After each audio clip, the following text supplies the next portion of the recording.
नाशिकच्या इगतपुरी त्याचप्रमाणे त्र्यंबकेश्वर तालुक्यामधील जलजीवन मिशन योजनेच्या निकृष्ट दर्जाच्या कामांमुळे तालुक्यामधील अनेक आदिवासी भागांमध्ये आजही महिलांना पिण्याच्या पाण्यासाठी पायपीट करावी लागते आणि त्याच पार्श्वभूमीवर एल्गार कष्टकरी आदिवासी संघटनेच्या वतीने विविध ठिकाणी आंदोलन करण्यात आले। मात्र आश्वासनाशिवाय काहीही पदरात न पडल्यामुळे आदिवासी संघटनेच्या वतीने आज इगतपुरीहून हंडा मोर्चा काढण्यात आला। शेकडो आंदोलनकर्ते रेल्वेने मंत्रालयाच्या दिशेने निघालेत। त्यांच्याशी बातचीत केली आहे आमचे प्रतिनिधी विकास काजळे।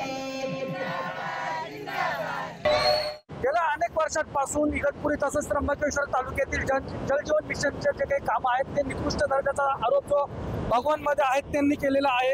एल्गार कष्टकरी संघटनेच्या वतीने अनेक प्रकारे आंदोलन करण्यात आले। ही आंदोलन जर बघितले तर मोठ्या प्रमाणामध्ये आंदोलन झाले, परंतु आश्वासनाशिवाय काहीही मिळालं नाही आणि त्या अनुषंगाने एल्गार कष्टकरी संघटनेचे अनेक कार्यकर्ते आज मुंबईच्या दिशेने निघालेले आहेत। हंडा मोर्चा घेऊन हे सर्व कार्यकर्ते हे आज मंत्रालयावरती धडकणार आहेत।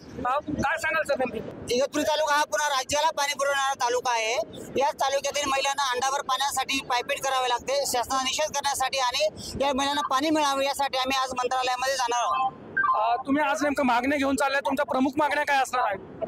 जे इगतपुरीमध्ये 15 धरण आहेत की ते पुन्हा राज्याला पाणी पुरवठा करतं आणि या सर्व धरणातलं पाणी माझ्या इथल्या आदिवासी महिलांना, इथल्या आदिवासींना मिळावं ही आमची प्रामुख्याने मागणी आहे। जल जीवन योजनेमध्ये जी आहे की हर घर नल नल से जल ही जी योजना इतकी नावीन्य चांगली योजना आहे, मात्र त्याचा बट्ट्याबोळ झाला नाही। या सर्व योजनांची चौकशी करावी आणि ज्या ठेकेदाराने वेळेत काम पूर्ण केले नाही त्याच्यावरती कारवाई करावी अशी मागणी घेऊन आमच्यासाठी। एकंदरीत जर बघितलं तर जे काही एल्गार कष्टकरी संघटनेचे कार्यकर्ते आहेत ते जवळपास शेकडो आंदोलनकर्ते जे आहेत मंत्रालयावरती आज हंडा मोर्चा घेऊन धडकणार आहेत। त्याचबरोबर जलजीवन मिशनच्या कामांची चौकशी आणि आदिवासी पाड्यांपर्यंत पाण्याचा पुरवठा करण्याची मागणी त्यांच्या वतीने करण्यात येत आहे।